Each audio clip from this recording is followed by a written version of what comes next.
요즘 이제 우리가 욥기를 읽고 있죠. 욥기가 이제 내일이면 끝이 납니다. 드디어 이제 하나님이 등장을 하시고 욥에게 말씀을 하시죠. 사실 욥기를 보면서 이제 가장 이제 핵심적으로 볼 수 있는 것은 그전에 함께했던 엘리바스나 빌닷이나 소발이나 또 엘리후나 이런 사람들의 말이 틀린 말이 아니잖아요. 다 맞는 말인데 중요한 것은 무엇이냐면 전제가 잘못됐다는 것이죠. 전제가 잘못됐다는 것. 그래서 사람이라고 하는 것이 어떤 전제를 어떻게 두느냐라고 하는 것, 어떤 고정관념을 갖는다고 하는 것은 대단히 위험한 일이에요. 어찌 보게 되면은 세상의 일이라고 하는 것 자체가 인과응보적인 어떤 개념을 가지고 볼 때에 왜 이렇지 하는 것들이 이 세상 가운데 적지 않습니다.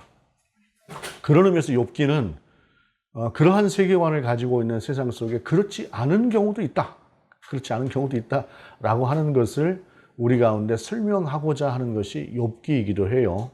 그럼에도 불구하고 충분히 설명될 수가 없는 그 한계라고 하는 것이 마지막에 분명해지고, 또한 하나님을 만날 때에, 하나님 임재할 때에 사람이 가지고 있었던 모든 고민이나 이런 것들이 다 풀린다라고 하는 것을 설명하게 되는 것이 욥기인데, 그 이상은 사람으로서 설명을 하는 것이 어려워요. 왜냐하면 사람의 인식의 한계라고 하는 것이 있어서 무엇인가를 설명해 준다고 해서 다 알아듣지를 못해요.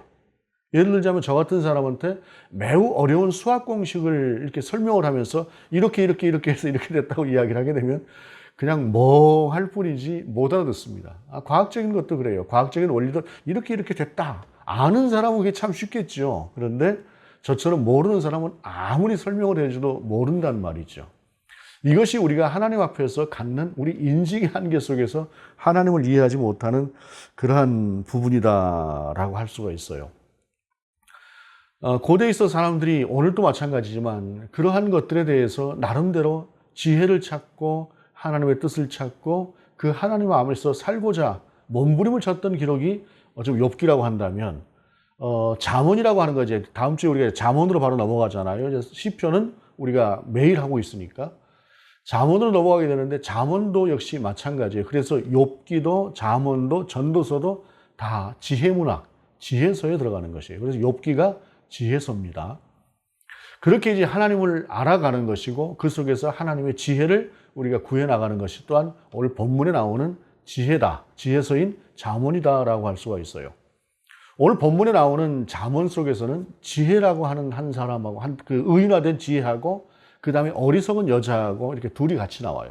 그런데 왜 여자는 어리석고 지혜는 이렇게, 그런 생각을 할 수가 있어요. 그런데 전에 한번 말씀을 드렸지만 히브리어에 있어서 지혜는 여성 명사예요. 그래서 히브리 사람들은 당연히 지혜다 하게 되면 여자로 생각을 하고 들어요. 그러니까 오늘 본문 속에 나오는 지혜는 그냥 여자예요. 의인화된 지혜, 여성 지혜라고 생각을 하고 이해를 하시면 됩니다. 그래서 남녀의 차별이 없이 여자라서 덜 떨어진다 이런 개념이 아니라 본문에 나오는 지혜도 여성이다라고 생각을 하고 들으시면 되겠습니다. 오늘 본문 속 1절에 보게 되면 지혜가 그의 집을 짓고 7 기둥을 다듬고 짐승을 잡으며 포도주를 혼합하여 상을 갖추고, 지혜가 이제 집을 지었어요. 집을 지었는데 그 집에 7 기둥을 다듬었다라고 이야기를 합니다. 이거는 이제 지혜라고 하는 것이 완전한 지혜를 가리키는 것이에요. 그러니까 가장 완벽한 집을 지었다라고 하는 것이죠. 공간적인 의미에 있어서 가장 안정적이고 평안한, 어떠한 문제도 생길 수 없는 그런 공간을 만들어 놓고, 그 다음에 2절에 보게 되면 짐승을 잡으며 포도주를 혼합하여 상을 갖췄다라고 이야기를 합니다. 고대에 있어서 고기와 포도주라고 하는 것은 잔치에 있어서 빼놓을 수가 없는 그러한 음식이지요. 그러므로 이 자리는 가장 좋은 여건을 만들어 놓고 가장 좋은 음식을 만들어 놓고 준비를 했다라고 하는 것을 말씀하는 것입니다. 특별히 포도주라고 하는 것은 아주 즐거운 잔치를 이야기하는 것이죠. 그래서 예수님께서 이 첫 이적을 행하실 때에 혼인잔치에서 포도주로 이적을 행하신 거예요. 포도주를 만드신 거예요. 왜냐하면 포도주는 잔치이기 때문에 그와 같이 포도주를 만드셨습니다. 또한 우리 주님께서 마지막 만찬을 행하실 때도 역시 포도주를 함께 하셨던 그러한 의미에서 볼 때에 본문 속에서 이야기하는 고기와 포도주를 잘 갖추었다라고 하는 것은 정말로 가장 최고의 것들을 갖추었다라고 하는 것을 이야기하는 것입니다. 오늘날 의미로 이야기하게 되면은 하나님께서 베푸신 최고의 것들, 이 모든 것들을 준비해 놓고 초대하는 어떤 하나님의 초대와도 같은 그러한 의미다라고 얘기를 할 수 있습니다. 어찌되었든 이 지혜라고 하는 여성이 그 지혜가 집을 잘 지어놓고 일곱 기둥으로 모든 공간을 완벽하게 해놓고 먹을 수 있는 음식도 최고의 것으로 준비를 해놓고 그 다음에 어떻게 하느냐. 3절에 보게 되면 자기의 여종을 보내어 성정 높은 곳에서 불러 이르기를 라고 이야기를 합니다.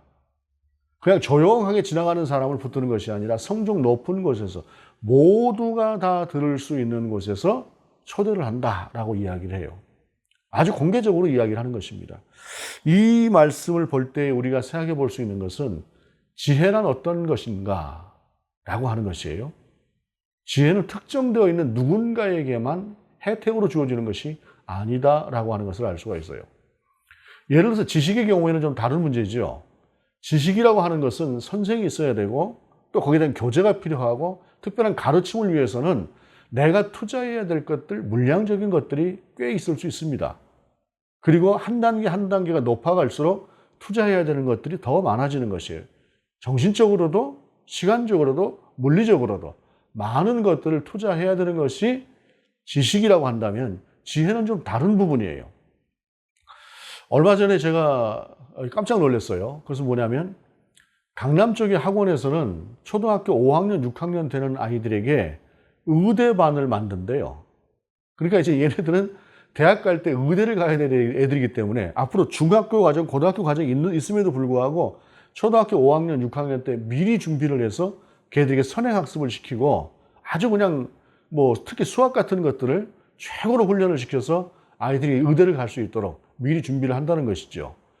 뭐 그렇게 해서 의대를 가서 그런지 몰라도 의사들이 좀 자기들의 어떤 그 이익권이라고 하는 것에 대해서 굉장히 민감하다 하는 생각을 하게 돼요. 어찌되었든 간에 세상에서 지식이라고 하는 것은 그와 같이 무엇인가를 투자해야 되고 투자한 것만큼 자기 기득권을 유지하게 되는 그러한 관계에 있는 것이 지식이라고 한다면 지혜는 공개되어 있다는 것입니다.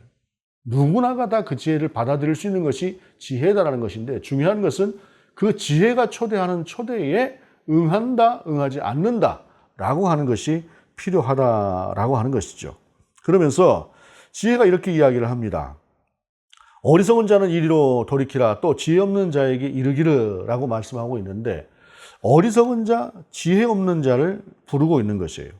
본문 속에서 이야기하는 그 어리석은 자, 지혜 없는 자는 정당한 정상적인 어떤 판단력을 갖추지 못한 사람을 의미한다고 하는데 의미한다고 할 수가 있는데 그런데 가만히 생각해 보게 되면은 우리가 정상적인 판단을 늘 하고 살 수가 있는가? 그렇지가 않습니다. 성경에 보게 되면은 우리가 잘 아는 누가복음 12장에 나오는 어리석은 부자의 이야기 제가 가끔 여러분께 설명을 합니다만 어리석은 부자가 있지 않습니까? 그 사람이 농사를 지었는데 가뜩이나 부자인데도 그의 소출이 그냥 몇 년치의 소출이 나왔나 봐요. 그러다 보니까 곡간에 곡식을 쌓아둘 곳이 없어요. 너무 좋아서 곡간을 새로 짓고 자 이제부터 즐기자 행복하자 이렇게 생각을 하고 곡간을 짓는 그 행복을 누리고 있는데 그때 누가복음 12장 20절에 보게 되면 이렇게 말씀을 하고 있어요. 하나님은 이르시되 어리석은 자여 오늘 밤에 내 영혼을 도로 찾으리니 그러면 내 준비한 것이 누구의 것이 되겠느냐 하시니라 라고 말씀하고 있어요. 참 재미있는 말씀이에요. 그리고 실질적으로 참 끔찍한 말이기도 하죠. 얼마나 행복했겠어요. 가뜩이나 부자고 말이 있는데 여유가 있는데 거기에 더 넘치도록 부어줬으니 그 인생이 얼마나 흐뭇하고 행복했겠습니까? 그런데 그날 밤에 하나님께서 데려가시는 것을 몰랐다는 것이죠. 이게 어리석은 것이에요. 사람은 장래를 알 수 없기 때문에 어리석을 수밖에 없는 존재입니다. 한치 앞을 모르는 존재이기 때문에 어리석을 수밖에 없는 존재인데 그러한 존재인 인생을 향해서 오늘 지혜가 부르는 것이에요. 그러므로 지혜는 내가 어리석다라고 하는 것을 인정하는 것이에요. 내가 미련하다라고 하는 것을 인정하는 것입니다. 거기에서부터 지혜가 시작되는 것입니다. 어리석은 자여 이리 오라, 미련한 자여 오라 할 때 어디다 대고 어리석은 자야, 어디다 대고 미련한 자야 이야기를 하게 되면 지혜는 들어오지 않는다는 것입니다. 바로 그런 이들을 부르는 지혜의 음성이 너는 와서 내 식물을 먹으며 내 혼합한 포도주를 마시고 어리석음을 버리고 생명을 얻으라, 명철의 길을 행하라 하느니라. 여기서 같이 먹는다라고 하는 것은 관계라고 하는 것이 형성이 되는 것을 이야기하는 것이에요. 지혜를 받아들이고 나의 어리석음을 인정하고 나의 모자람을 인정하고 그때부터 정말로 하나님 앞에서부터 는 지혜로부터 오는 그 모든 것들을 이제 맡기고 기대해보고 거기에 나 자신을 맞출 수 있는 그러한 것들을 오늘 본문은 이야기하고 있다라는 것입니다. 그리고 그러면서 오늘 본문은 그 13절에 미련한 여인이 떠들며 어리석어서 아무것도 알지 못하고 라고 이야기를 하고 있습니다. 요거를 좀 공동 번역으로 읽으면 더 재밌어요. 어리석은 여인은 속이 비어 부끄러운 일도 모르고 수선을 떤다라고 이야기를 하고 있습니다. 우리가 속빈강정이다라고 하는 이야기를 하기도 하고 빈수레가 요란하다라고 하는 이야기를 하기도 해요. 그 반대로 이제 벼는 익을수록 고개를 숙인다라고 하는 표현도 있는데 제가 이제 이 말씀을 보면서 생각이 났던 것이 제가 이제 신학교를 다닐 때 제 모습이 좀 생각이 나더라고요. 그때 다 아는 것 같죠?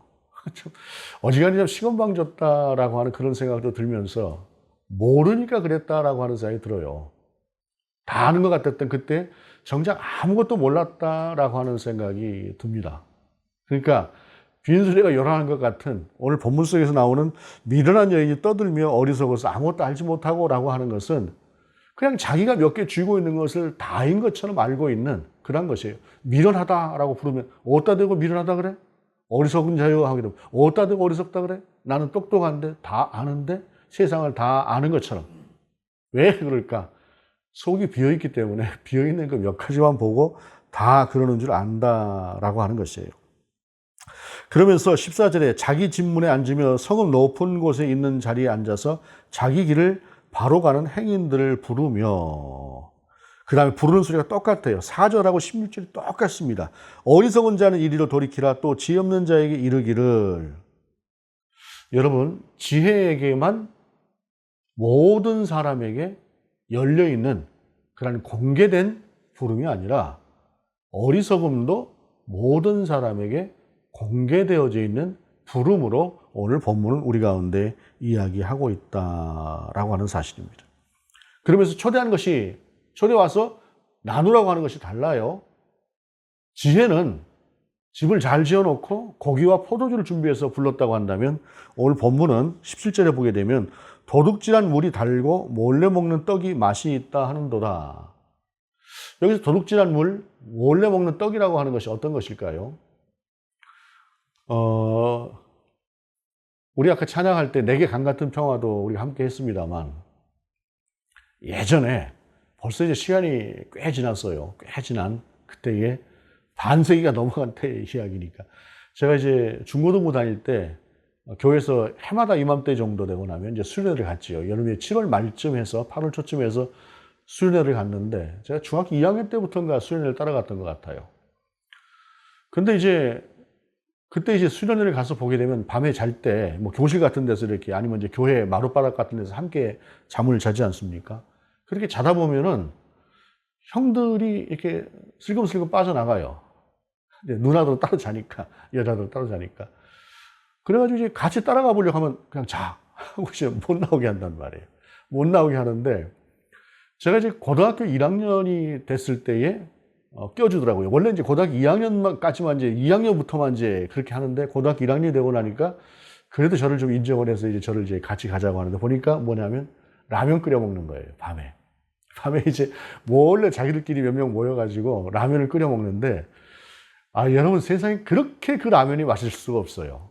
그러니까 몰래 먹는 떡이 맛있다라고 하니까 그런 것도 생각이 나던데 근데 오늘 본문 속에서 이야기하는 몰래 먹는 떡이 맛있다라고 하는 것은 그야말로 훔친 것을 이야기하는 것이에요.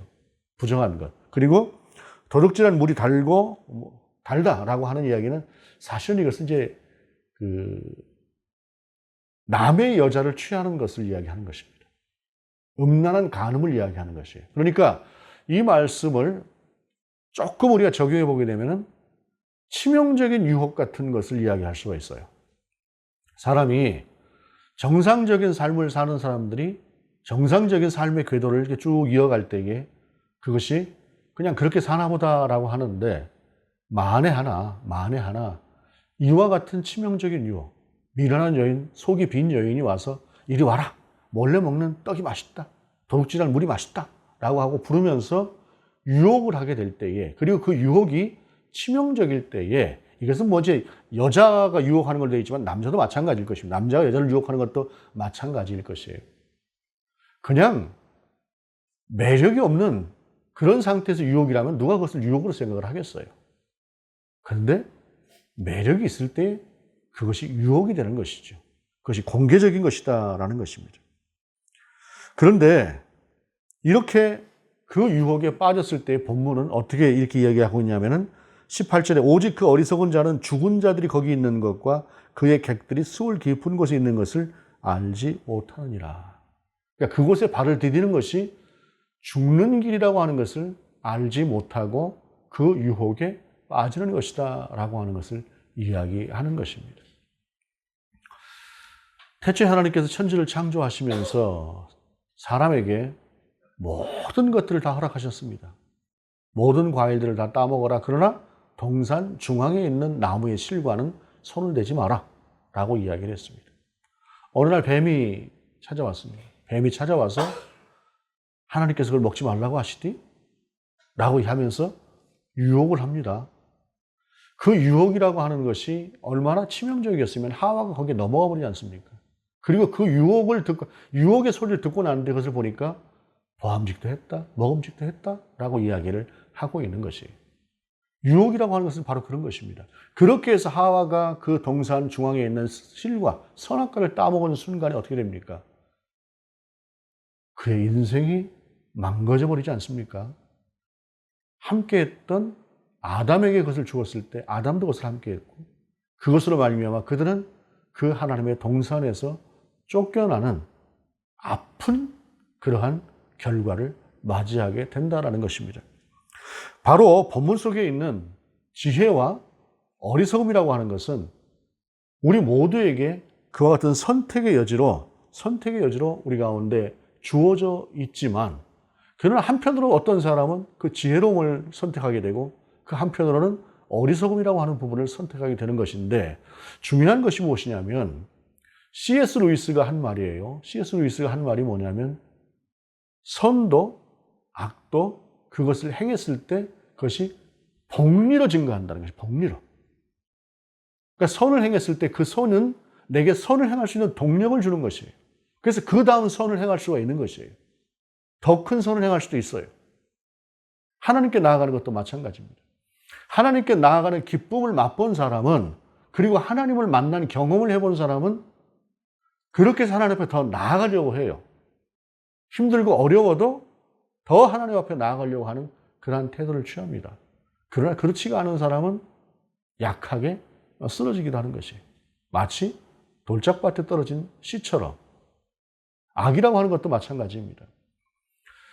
악을 결단코 내가 거기까지는 내가 절대로 무너지지 않겠다라고 살 때에 그 악을 이길 수 있는 힘이 생기는 것이지, 어느 한순간에 그 치명적인 유혹에, 치명적인 덫에 내가 걸려버리는 순간에 그것은 한 번은 두 번을 나요. 우리 속담에 그런 말 있지 않습니까?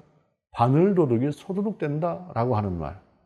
그래서 우리가 지혜를 선택하고 어리석음을 멀리 해야 되는 이유인데, 중요한 것은 그것이 사망의 길이 되어버릴 수 있다는 것입니다. 어리석음이라고 하는 것이.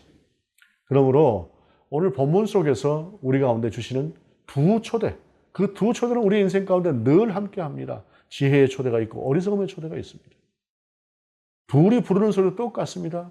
어리석은 자 이리 오라, 미련한 자 이리 오라 라고 이야기할 때에, 어리석고 미련한 분별력이 없는 사람처럼 그냥 그 어리석음에 따라가 버리는, 미련함에 따라가 버리는, 그리고 그 인생을 거기에 파멸시켜 버리는 인생이 아니라, 어리석은 자여 이리 오라, 미련한 자여 이리 오라 라고 하는 그 지혜의 부름이라고 하는 것에서 겸손하게 나를 돌아보고 내가 미련하다는 사실을 인정하고 내가 어리석다고 하는 사실을 인정하고 나아갔을 때에 잠언서 전체가 이야기하고 있는 한 가지 큰 주제는 뭐냐면 지혜의 근본은 하나님이시다는 것이에요.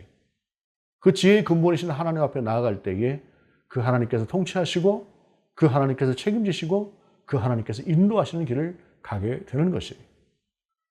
비록 욥기에서 우리가 본 것처럼 원인을 알 수가 없는 도대체 왜라고 하는 그런 끔찍한 고난이 과장되게 욥에게 왔던 것, 실제로 또 사실 세상 가운데는 그와 비슷한 고난들이 없지 않아 있어요.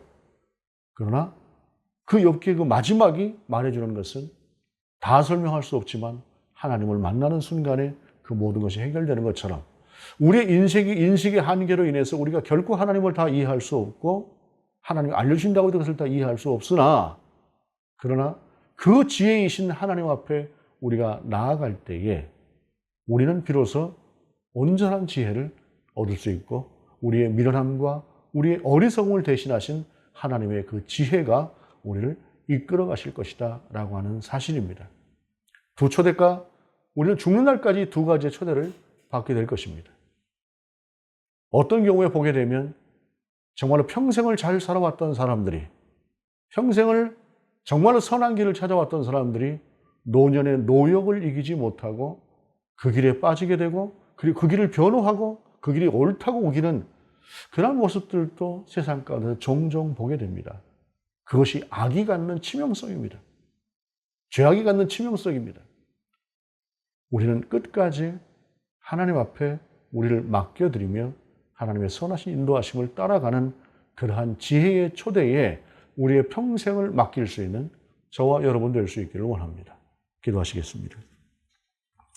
하나님, 오직 하나님의 은혜로 하나님의 초대에 응하게 하시고 그 지혜의 초대로 말미암아 우리가 하나님께서 베푸시는 놀라운 은혜를 누리고 사는 그러한 사람들 되게 하시옵소서. 주 예수 그리스도의 이름으로 기도드립니다.